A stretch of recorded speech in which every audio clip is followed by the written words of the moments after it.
Welcome into the CHGO White Sox podcast. I'm your host, Sean Anderson. You can follow me at Sean_W_Anderson, and I am sadly missing Vinnie Duber, our CHGO White Sox beat writer, who is in Studio B of our CHGO offices in the West Loop of Chicago. You can follow him at Vinnie Duber, and you can read his latest piece up at ALLCITY.com about our headline for today. Martín Maldonado is reportedly going to be a White Sox 4 years for 2024 and then an option in 2025 for $4 million there, Sean. 4 years. You just gave him a 4-year deal. 4 years? Yeah. Oh, my bad. 1 year at $4 million and then an option for $4 million, a total of $8 million if that option's picked up. But I don't know if we know the details, if it is a player option or not. It's a vesting option. We don't know what needs to vest, but it is a vesting option. So I guess I would imagine it's games played or something. I mean, that's just a total guess. We don't know what it is exactly, but usually vesting has to do with playing time, that show that you're going to be able to be healthy enough to do what the team that's signing you expects you to do. So if it is playing time related, it'd probably be games or innings or at bats, who knows. But according to Mark Feinsand from MLB.com, it's a vesting option for 2025.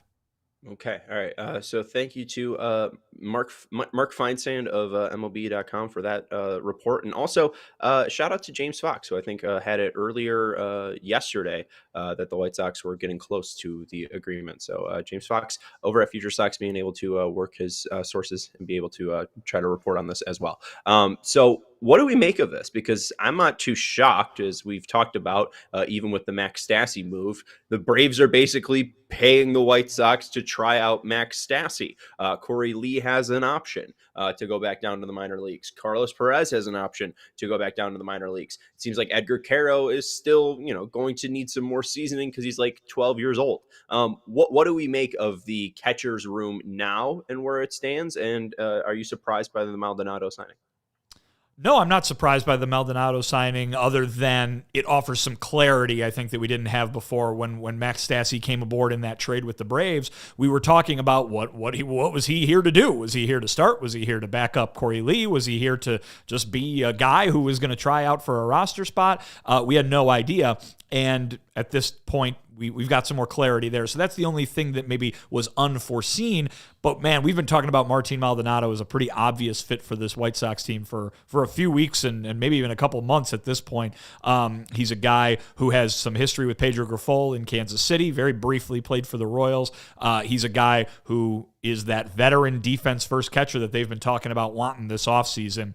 The offensive numbers are not pretty, and I guess if you want to spin that positively, it would be, man, that goes to show you that he must be doing something right on the defensive end. The metrics not so great in 2023, but this is a guy who's got a fantastic reputation for working with the pitching staff. People are going to probably roll their eyes or crow about his age, moving toward 40 years old there. Just goes to show you that he's been doing it and been around for a while. And then, of course, he was with the Astros. It's a real, history of winning that they've got there going on now. I think he's been a part of 6 consecutive postseason teams. Obviously, the team that won the World Series a couple years back. It really makes sense for everything that the White Sox were looking for from a veteran catcher. And given that status that Maldonado has, again, the offensive numbers are not good. I'm not sitting here telling you that, boy, he's got a spot locked up because he's going to, knock the ball all over the yard. But with Korey Lee's minimal experience and with Max Stassi just kind of being that, who knows what he's here to do, I think it's safe to say that if the season started today, Maldonado is this team's number one catcher pretty easily. Just look at the pitching staff and all the question marks that we have. This is a guy who can help get you some answers. Maybe not, resoundingly, he's not the guy throwing the pitches, obviously, but this is a guy with a history of working very well with pitching staffs. If you've got questions, and boy, you should, about what this White Sox pitching staff is going to look like in 2024, Martín Maldonado into the mix should give you the slightest bit more confidence that some things could work out for the better for that team. Well, and look at his salary too. I mean, right now the Sox payroll, according to Sox Machine Josh, 130 million. Maldonado is one of the very few players who are even over that mark. So I mean, he's going to just play on that alone. I also don't know how to read. I thought that Moncada and Aloy were the only players that made more than the buyout money. My guy Benintendi as well. So I forgot about him. But yeah, I mean, Maldonado's not super surprising. It wasn't like a consistent straight run for him too in Houston, because he was there in 2018 and then signed with Kansas City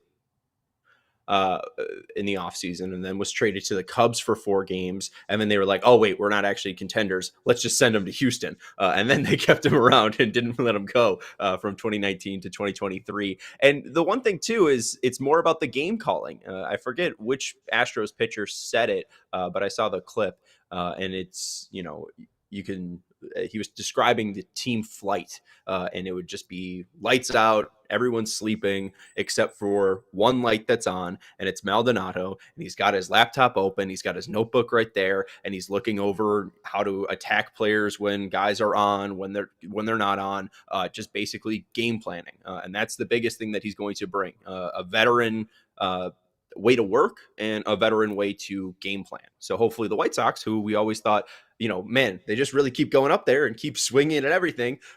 Maybe they finally do have a game plan, or maybe the pitchers feel a little bit more locked in with the confidence to attack the zone. Like Chris Getz has said, the reason why they're focusing so much on defense this year is to allow the pitchers to actually attack the zone. We think of Michael Kopech and Dylan Cease and their walk issues, right? What if they were just finally allowed to attack the zone?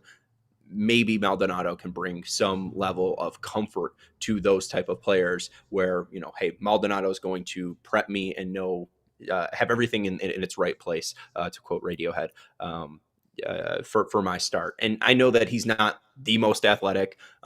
He's not going to be the best at, I think, controlling the run game. No, actually, I'm sorry. At least according to StatCast, his blocks above average is 75 percentile. His caught stealing above average is the 71st percentile. And the pop time, even though he's 37, 70th percentile for catchers. Not a great framer, but again, I think you're going to have professionalism, which is good.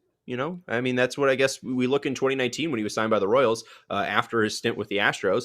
He was probably brought in for the same idea. Like, hey, let's go bring in a solid professional backup catcher behind Salvi. Yeah, I mean, make no mistake, the White Sox are better with Martín Maldonado than they were before. I mean, this is a guy who has, again, just a really positive impact on a pitching staff. I keep going back. I've brought it up a couple of times on the show, but I looked it up last night just to make sure I wasn't imagining it. And after the Astros knocked the Twins out of the playoffs, just a couple months back, you had Carlos Correa, who obviously knows what Martín Maldonado can do from their time shared in Houston, being asked, what happened here? You guys were hitting well, and then Astros came in and shut you down. What were they able to do? And he pointed at one guy. He pointed at Maldonado and said he knows every hitter in and out. He knows exactly what weaknesses a pitching staff should be attacking. He's trying to exploit everything that he can. I mean, that's the job, right? And I mean, that's what you want from a catcher, not only somebody who just does that, but somebody who does it so well that the opposing team is noticing and helpless to really to do something about it.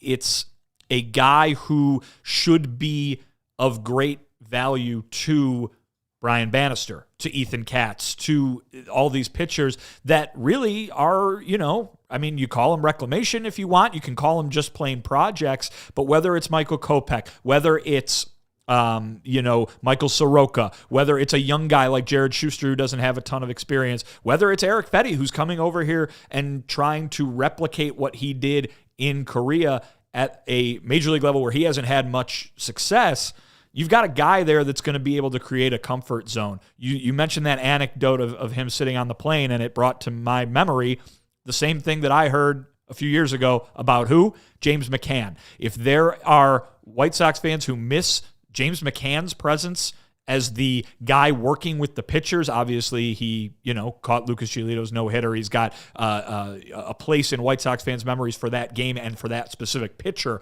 But if you miss what he was able to do as a catcher, game calling, game prep, working with the pitchers, you got a guy who's got some attributes now that McCann shared, or that McCann was at least talked about having at that time. So this is a team, as you very well mentioned, a team that's been looking to improve defensively, to improve in the fundamental areas. Listen, he hit a $180 over the last 3 years. This is not a guy who's coming in and going to help them score runs. And we're going to get to probably what is becoming a trend for Chris Getz this year in terms of his acquisitions this offseason. But everything else that the White Sox said they wanted to improve with, they're getting it with Maldonado. I'll make one more comment about the defensive metrics.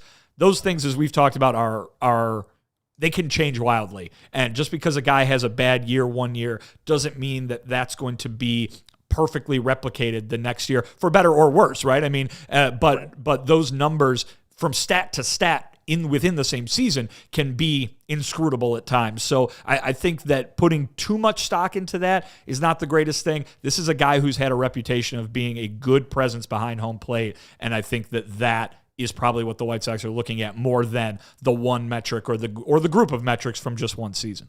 Yeah, as Beefloaf brings up, he had a really bad framing year last year, but it really does seem like he kind of hit a floor too with framing. You look from 2015 to 2018, he was consistently at like a 3 level framing run value war. At 1 year, he hit 20 in 2017, so that's cool. But he's fallen off, and he's been pretty consistent from anywhere from -2 to like 1.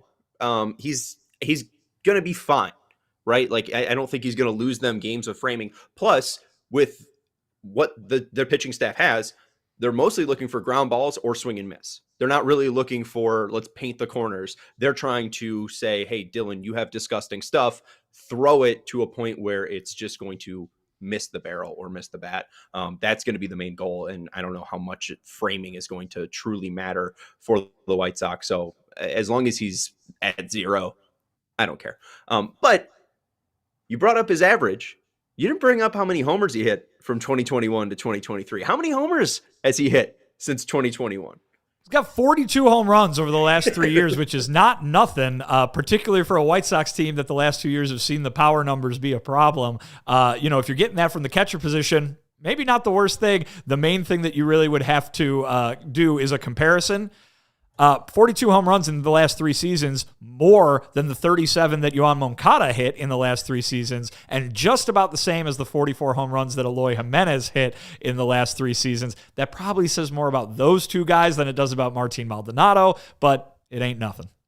Yeah, hey, it just shows that Martín Maldonado can show up and play, right? I mean, you're not really worried. He's played over 100 games over the past 3 years. He's shown just, again, a level of professionalism and consistency, too, where obviously Grandal had a higher ceiling than Maldonado offensively, and we saw that in 2022, but he only played 93 games that year. He never hit that 100 game mark, I think, unless he did in 2021. So at least Maldonado, he might not give you those wow moments. But my one concern too, you bring up the power. I thought a lot of it was Crawford box shots, but at least StatCast says compared Houston to guaranteed rate last year for expected home runs, 17 for both park. So his power, at least at his home park, might not be adjusted too much as long as he, still has that same strength and ability to knock balls over the fence. So we'll continue the Maldonado discussion. I don't know if this also is the worst thing for Korey Lee, even though he might not be on the major league roster. We'll talk about that, but we want to take a quick break. I want to let you know about our friends over at Midtown Athletic Club. I'm feeling sick, so the last thing I want to do right now is work out. But you can, if you're feeling healthy, or maybe you're looking to change things at the new year. I think they call them resolutions. And you can go check out their 4 Chicagoland locations: Midtown Athletic Club in Palatine in the northwest suburbs, Bannockburn in the North Shore, Willowbrook in the southwest suburbs, and the Midtown Athletic Club and Hotel in the middle of Bucktown and Lincoln Park. You could see it right off 9094, right down Elston. And they have a lovely parking garage too, which is easy just to, park in there. I think you get free free 2-hour parking. So go take a tour. It is the nicest fitness club I've ever been to. Their tennis program is extremely impressive. Their courts are so expansive, and it seems like they have like 100 actual tennis courts. They have a basketball facility that I'm very excited to check out. They have a Olympic-sized pool indoors. They have steam rooms, saunas, massage rooms, and they have many different levels of working out, whether you like yoga, boxing, spin and cycling, cross-training, group exercises, just classic machines. Midtown has you covered. So head over to midtown.com/CHGO to find out more and to tour the Midtown Athletic Club nearest you. Again, there is, I don't think, a better gym out there. So if you are looking to change stuff for the New Year's, go check out our friends over at Midtown Athletic Club, and they'll get you set up right so you can accomplish all of those goals. We also want to let you know about our friends over at Prize Picks. No football game tonight, but there will be a Thursday night game tomorrow, so download Prize Picks. It's the largest daily fantasy sports platform in North America. They're the easiest and most exciting way to play DFS. It's just you against the numbers. Instead of battling thousands of other players, including pros and sharks, you pick more than or less than on 2 to 6 player stat projections and watch the winnings roll in. And there's also NBA tonight, so you can also do Prize Picks for the NBA. I like Orlando and Philadelphia tonight. Tyrese Maxey will probably have to have a big game tonight with Joel Embiid out, and Paolo Banchero probably trying to make a statement for his Orlando Magic, who are fourth in the Eastern Conference, that maybe they're a player. So I like those two players maybe to hit their overs, but it's a very fun way. You can 25 times your money this basketball season if you select 2 or more players, pick more or less on their projected stats, and place your entry. And it's really simple to play. You can make your picks and submit your entry in less than 60 seconds. So go to prizepicks.com/CHGO and use code CHGO for a first deposit match up to $100. That's prizepicks.com/CHGO and use code CHGO. Daily fantasy sports made easy. I have a very foggy brain, so I think I did those ad reads correctly. Vinny, Yes. what does this mean for Korey Lee? You wrote on allchgo.com the quote that Korey Lee had about working with Martín Maldonado and what he learned from Maldi. I don't know if this is the worst thing, right? I mean, he gets to work with someone he's comfortable with this spring training. He has an option, so I don't think it's the worst thing in the world if he goes down. What does this mean for Korey Lee? Is it just, Maldonado's obviously going to be on the opening day roster, and he's fighting for a spot with Stassi, and he has a familiar face in that locker room to bounce ideas off of? Yeah, I mean, I think you laid it out pretty well there. I think there's probably little risk in dedicating one of those spots to Maldonado. Again, as the season begins, he'd probably be the number one catcher on this team, just because of the experience, because of the dependability, and all the positive things that he can do working with the pitching staff. That's not to say, though, that Korey Lee couldn't show some of the offensive capability that he was talked about having when this team acquired him, and obviously but back when the Astros had him, and end up flipping that around if he has a nice year. But again, too, it's just all mystery. And so I think anything can happen. I think you'll see in the spring, if they stop adding catchers, that is, you'll see in the spring Korey Lee and Max Stassi probably battling for the other job on the opening day roster. I mean, and it really depends, because you say there's such low risk with not picking either guy, right? If Korey Lee doesn't win that job, he just goes down to AAA and keeps playing down there, and they still have him. If Max Stassi doesn't win that job, the Braves paid all that money, and he's just on the team as an insurance policy, it would seem. So, and remember, Max Stassi didn't play last year at all in Major League Baseball. So, he's not necessarily has maybe the head and shoulders lead you would imagine of a guy who's been a veteran for so long versus a guy who's barely played. I think they would like Korey Lee to be able to be around. They were impressed with him at the end of the year with what he was able to do behind the plate. Obviously, we've talked about, White Sox fans noticed that the offense was not quite there, to say the least. He only had 5 hits in 24 games playing there in September. So really, yeah, I think the catching situation looks like that. I think the White Sox got what they wanted, not just in Maldonado, but also in Stassi, and some guys who can be depended on and counted on to provide a better presence behind the plate than they had. I mean, listen, you mentioned it, but the injuries to Yasmani Grandal over the last 3 years of that contract made it so they weren't getting what they thought they were going to get in terms of somebody being behind the plate and being a solid catcher. I mean, he just wasn't able to be effective because of the health, let alone the other issues that he was dealing with in terms of his game and how that was evolving, but chiefly because of the injuries. So I think come the spring, we'll see Lee and Stassi battling for that number 2 job, but expect anything to be able to happen over the course of the year. Remember, they got Korey Lee was a decently ranked prospect in the Astros system, a little lower in others because there were some other players there that are able to be above him, but he's not somebody to necessarily be counted out completely at this point, and I think he'll get a chance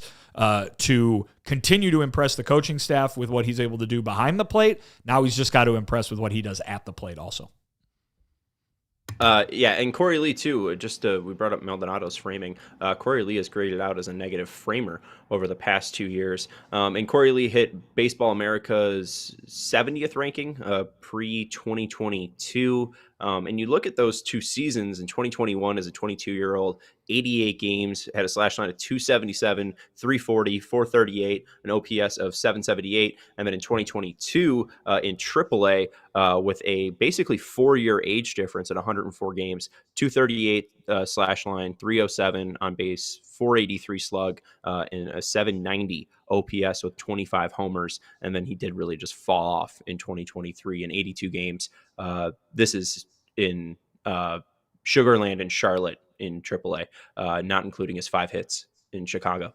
82 games, 278 slash, 325 on base, 386 slug, 711 OPS. So the slug wasn't there this year, but I mean, he has shown it in the past. Maybe it was just a bad year, and maybe I think it's a fair thing to maybe not put the pressure on him to be the opening day starter or to be on the opening day roster. Max Stassi has had that pressure before. Martín Maldonado has had that pressure before. Korey Lee can go work on his hitting and maybe tear up Charlotte and feel a little bit, better. And if the White Sox need a catcher at some point, Korey Lee can come up and fill that spot.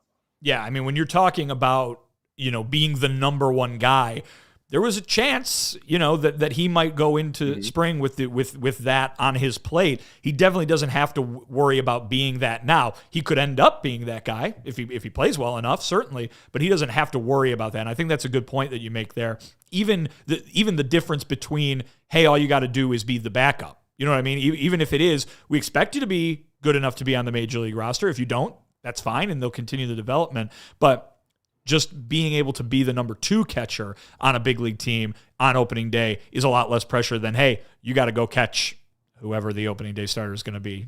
I was going to say Dylan Cease, but he might get traded, so we'll see. Dylan Cease, unless something happens. Dylan Cease or Eric Fetty. There you go.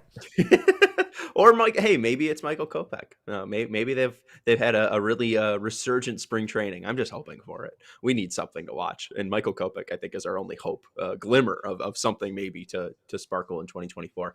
We only have 24 likes so far with 70 people watching. We would appreciate if you guys hit that thumbs up button.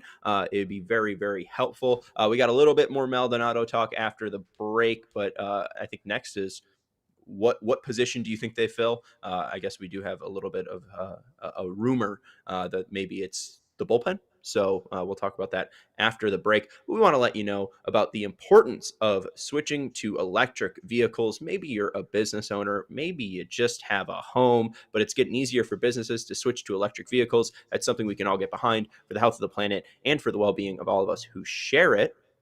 Sean, you're so right. The electric grid is evolving to meet your cleaner energy needs as we all move with confidence toward an electric tomorrow. That's a good band name, Electric Tomorrow. Ooh. I like Electric Tomorrow. I'm considering trademarking that. What's your shirt? What's that? Alabama Audubon.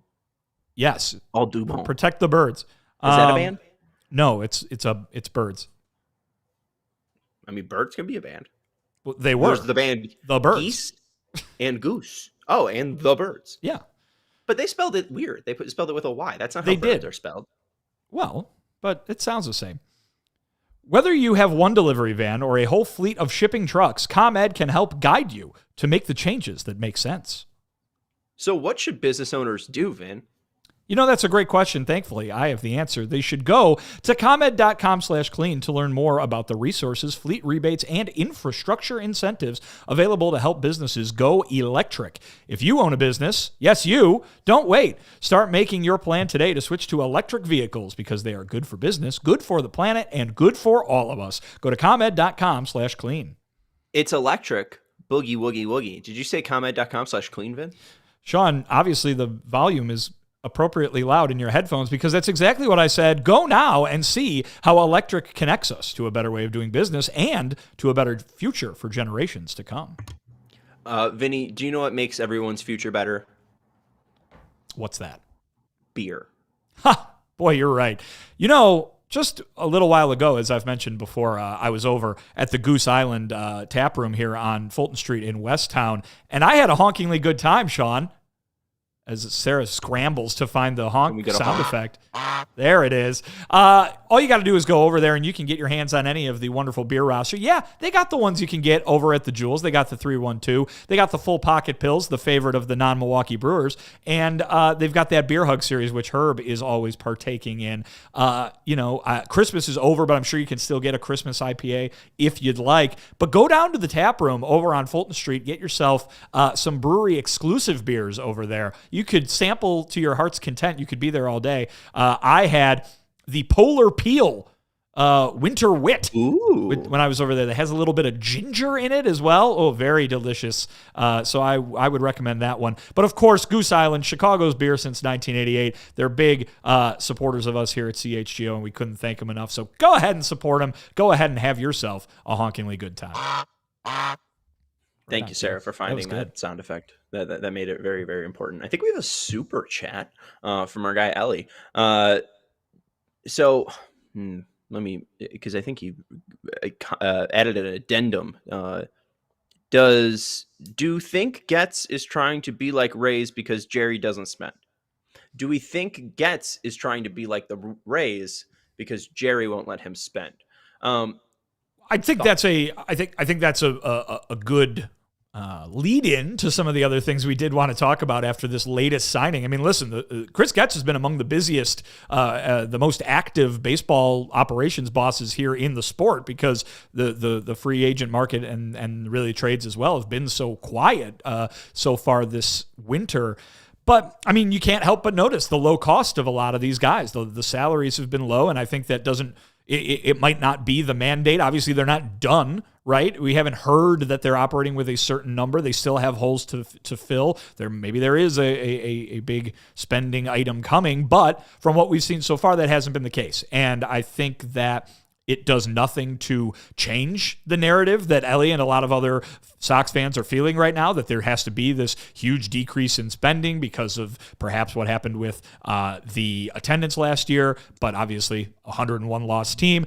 Is this a rebuild? Question mark. It sure looks like it. These moves all really point to it, even if the White Sox brass doesn't want to use that term. But here we go again with Maldonado, and I brought up the offense. Maldonado, DeYoung, Lopez, Stassi.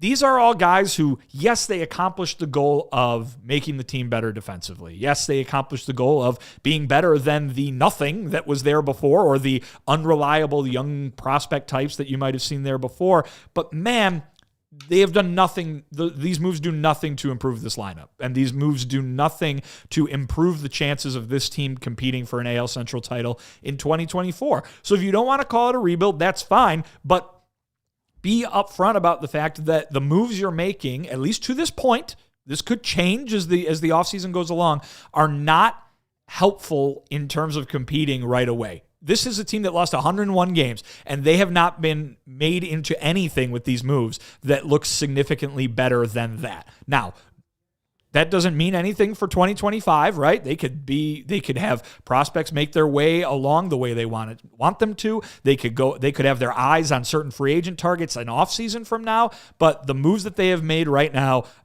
look like nothing more than placeholders. And listen, I think that the positives of Maldonado, which we talked about earlier, are positives and could have a very positive impact over the long term with some of these pitchers, right? He could teach these pitchers how to work in a way that's going to help the White Sox in 25, 26, 27. He could teach Korey Lee how to be the next Martín Maldonado. Who knows? And a catcher that really knows how to work with pitching staffs. But in terms of the moves that Chris Getz has made to add to this roster, remember how many holes there were, and he needed to and still needs to fill a lot of them. I've seen low-cost guys who aren't going to make much of an impact in terms of scoring runs and in terms of getting this team to higher in the standings than it was a year ago. Yes. The Maldonado one, I think, is less egregious because comparing him versus Grandal, Maldonado's had a higher ISO than Grandal over the past 3 years. So even with Grandal being Barry Bonds-like in 2022, you take the whole 2021 to 2023, Maldonado was at least a more consistent slugger at the catcher spot. We know you're really grasping for straws though here, aren't you, Sean? Yeah, catcher position sucks. But it's not the guy Perez. The guy hit $180, Sean. He hit $180. He gets on base at a 260 clip over the last 3 years. He's not going to be out there to score many runs. And listen, is that better than come on. You guys should be able to hit 200. The guy should be able to get on base 3 out of 10 times. Like this I think this signing makes him better. Yeah, I do. But man, that's a low bar to clear. Because Yasmani Grandal the last 2 years didn't do anything. He didn't do anything. And so in terms of production offensively. And so to say they're better than nothing, yeah, sure, true. But are they good enough to win a bunch of games? Are they good enough to score a bunch of runs? I mean, the offense, with the exception of Luis Robert Jr., the offense was just as big a problem last year as that defense was, right? And so I'm not saying that we should have expected Chris Getz to go out and build a team that's going to beat the Twins for the AL Central title. But if you're going to push back against the idea that this team is in rebuilding mode, that you don't know whether they're going to be able to be competitive or not in 2024, nothing that has happened so far would lead me to believe that it was going to be anything but a perhaps brief, but rebuild, right? Yeah, it's a revamp. No one wants to use the word because rebuild's too ugly, but it's a revamping. Because I think the offensive gains are hoping that the guy you're paying $24 million, $17.1 million, $13.8 million, and $12 million show up and actually produce the offense. Obviously, one of them did. It's the guy that's making $12 million, and Luis Robert Jr. He showed up and did that in 2023. But Eloy, who's getting out-homered by Martín Maldonado, are close to it. Yohan Moncada, who is getting out-homered by Martín Maldonado. Andrew Benintendi, who I think is getting out-homered by Herb. They need to step up. And those were the big, offseason additions. And that's why I know that I've brought the Benintendi point up a lot, but that was, I think, one of the biggest missteps in this entire stretch from 2016 to 2022, because for the next 5 years, you are paying a guy who sucks. I mean, just really doesn't provide any pop. Led the team in on-base percentage, but it was like under 330 still. It was just a really brutal effort for everyone in 2022. So I think they're really just hoping that the guys that they have paid are bouncing back. Story of our life in 2024, at least offensively, because we can see the shortstop move is for defense.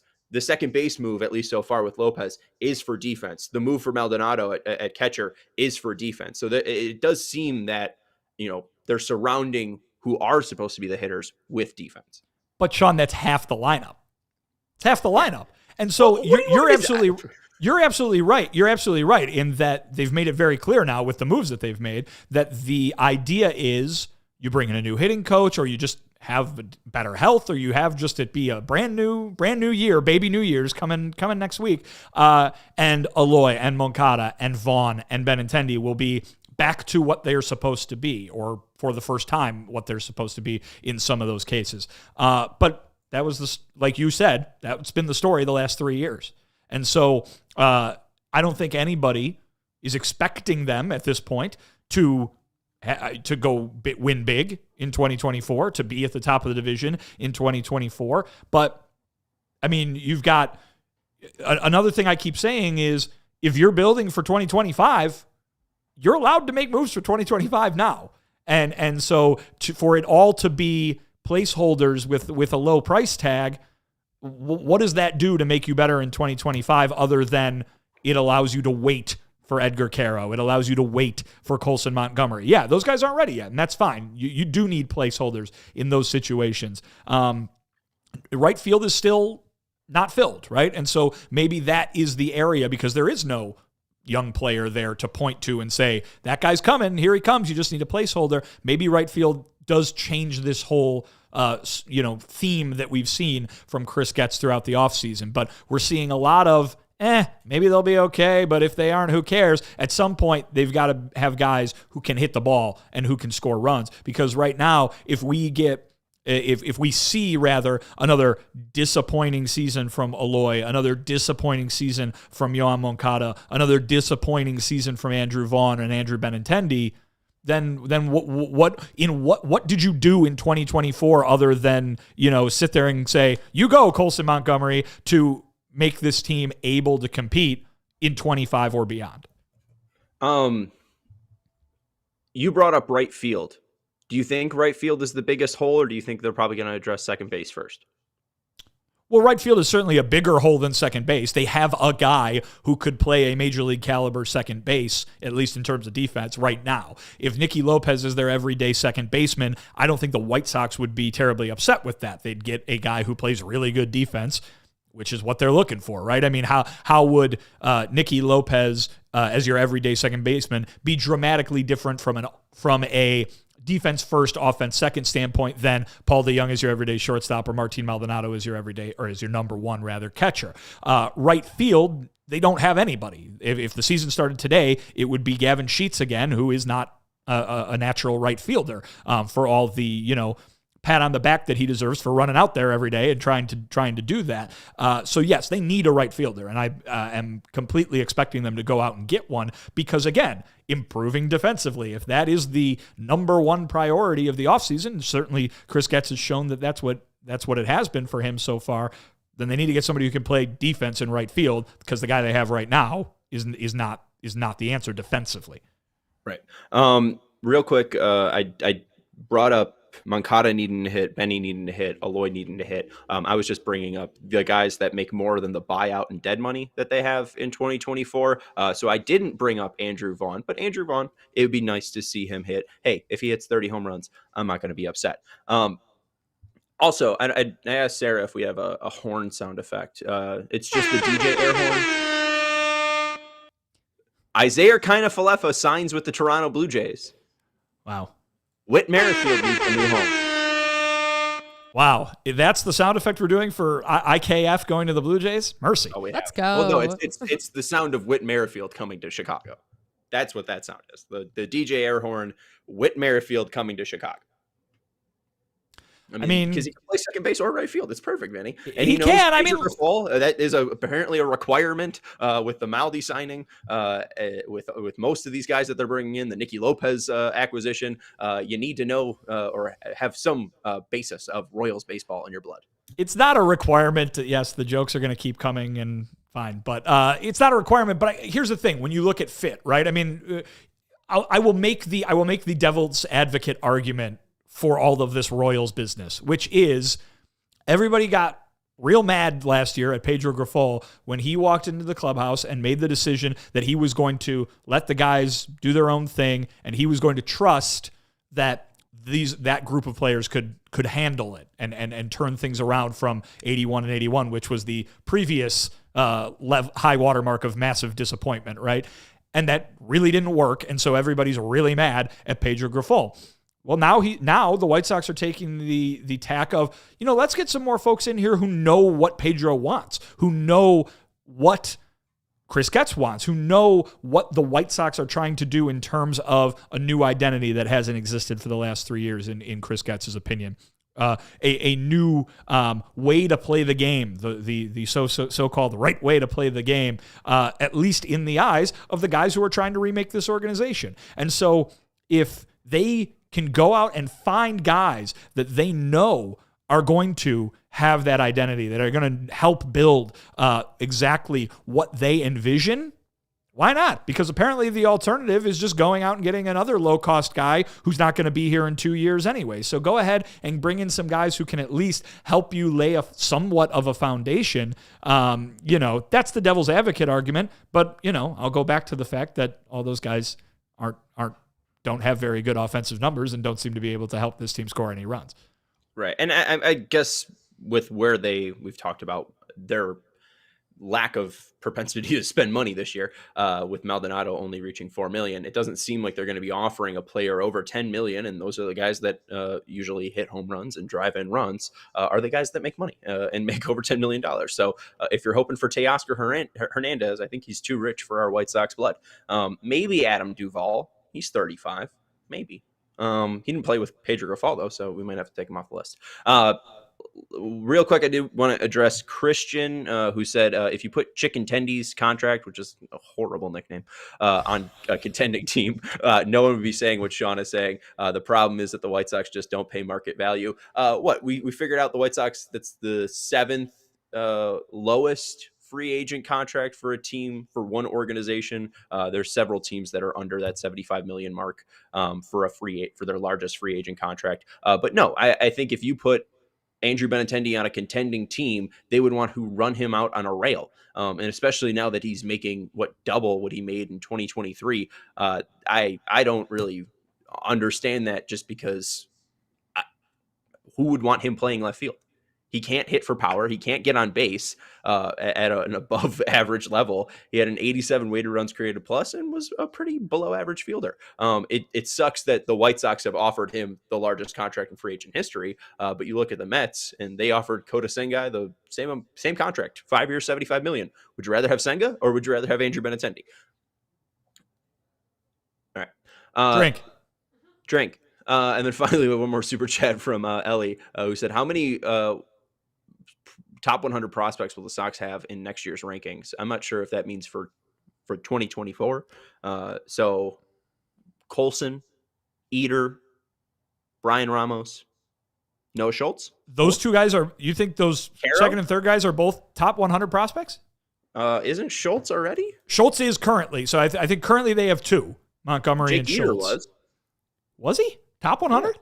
Yeah. Okay. All right. Well, Was I mean, he? But now you have me second guessing myself. Yeah, I don't know. I don't think so, but I don't remember for sure. I know that Montgomery and Schultz are, but I might be having pre-trade deadline bias. I'm not quite sure. But I'll say this: you'd think maybe Nick Nastrini could find his way that way. And then here's the main answer to that question is, we got to wait and see what happens with Dylan Cease, because you would think that if Dylan Cease gets traded, they're going to bring back at least one, if not multiple guys who are ranked pretty highly. You saw what the reported starting point was for the White Sox when they were talking to the Cincinnati Reds. That was 3 top 100 prospects. Who knows if that's where it ends? Who knows if Dylan Cease even gets traded this offseason? But we do have to wait and see what happens with Dylan Cease, because that is a way, boosting the number of top 100 prospects, to really boost the chances over the long term. If we're talking about 25, 26, 27, and beyond, the best way to put yourself in the best position for that is to acquire more talent. And right now, Dylan Cease is the best way that they can acquire that existing talent from other teams.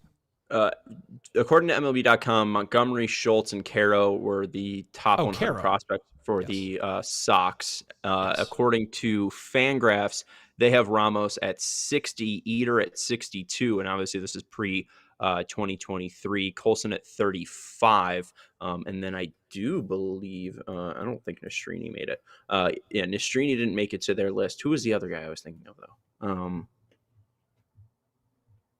Was it Jordan Leisure? I don't think Jordan Leisure. No, I don't think it's Jordan. Was it Kai Bush? No, I don't think it's Kai Bush. This is bad radio. All right. We can move on. How about that? Some. The answer is some, Ellie. There you go. I think 4.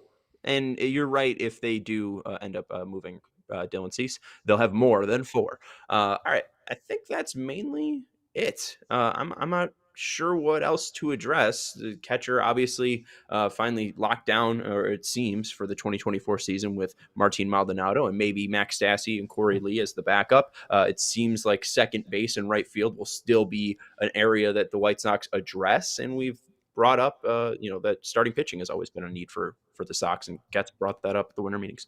Yeah, I mean, here's the thing: we talked so much in the final months of the regular season, and certainly since the offseason began, about exactly how much work needed to be done to this roster to just make it a roster. And I think Chris Getz has certainly done a lot of that, but it's not finished. And starting pitching is going to remain a priority for them just because of how many question marks there are in that rotation, in that potential rotation, to go ahead and throw as much at the wall as they possibly can find. What they need right now, they need a lot of bullpen help because they don't have many people out there at all. They've got Gregory Santos is expected to be ready to make the opening day roster from a health standpoint. Garrett Crochet should provide some assistance there, but then you're dropping down to what? Guys like Jimmy Lambert, guys like Tanner Banks, guys who, maybe aren't locks, so to speak. Tanner Banks was fine last year, but they need some help and they need some dependability, because what's one sure way to make life an awful lot harder on your starting pitchers? That's to not have much of a bullpen behind them. And so when you've got guys that you don't even know how long they're going to go in games, all of a sudden now you don't know if you can count on the guys that you're calling in out of the bullpen. That makes life really hard for Pedro Grifol, but it makes life really hard for the pitching staff in general. It is a symbiotic relationship, so to speak, between the rotation and the bullpen. And if they want some of these guys in the starting rotation to develop into reliable starters, they got to have some bullpen help. Just like if they want the bullpen to not be overworked and find some guys who can be part of the bullpen and part of the relief corps moving forward, they got to get some of these starters to turn in some innings. So pitching is going to remain a priority for this team, as it very well should, not just until they report in the middle of February, but well until the season begins at the end of March. Yeah, and James Fox of Future Sox reporting that the Sox are close to an agreement with an unknown lefty reliever as well. So at least to your point on addressing the bullpen need, it seems like there is a mystery lefty who could possibly join the White Sox. Do you want to play Who Can It Be Now, Vinny? No. We'll be here all day. We'll be here all day. But I can do this sound effect, and it'd be sure. Great. Well, you did. You just did. Okay. Well, shout out Men at Work. John Becker of Fangraphs put out the list of available lefty free agents. He said it probably won't be Hader, and I agree on that. Aroldis does have the Pedro connection for Kansas City, so I don't know if Aroldis Chapman. That's would be, not true, right? He was just on the Royals last year, I believe. Oh, well, then I'm dumb. Was he there before last year? I think he was just last year, right? Let me check. Because that's who traded him to the Rangers. I could be wrong. Then he ended up winning the World Series. Yeah, 2023. So I'm wrong. Yeah, he was with the Yankees in 2022. So yeah, probably not Chapman then. And then they did burn the Diekman Bridge because he looked fantastic after he left the White Sox. So I doubt he probably wants to run that back. But there's Matt Moore, who I've always wanted on the White Sox in the 2021 to 2022 trade deadline eras. I think Wandy Peralta, Brett Suter, Brad Hand, Scott Alexander, who does have a Bannister connection. I think it's Aaron Loop, and then Joel Rodriguez. So we'll see who ends up being that mystery lefty, and if we can talk about that mystery lefty tomorrow. Mystery Lefties, good band name. Mystery Lefty is a good band name. All right. We'll end it on that. I don't think there's anything else to add except hit that like button. Make sure you are supporting CHGO. And you can read Vinny's latest piece about Martín Maldonado up at allchgo.com. He also had a piece from Monday. Was it Monday? No, from yesterday. Yesterday. It was a 2 for Tuesday. It was a 2 for Tuesday.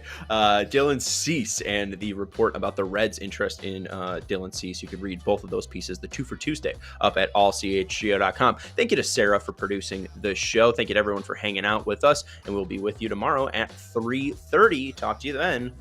Goodbye. We all silly like the mayor.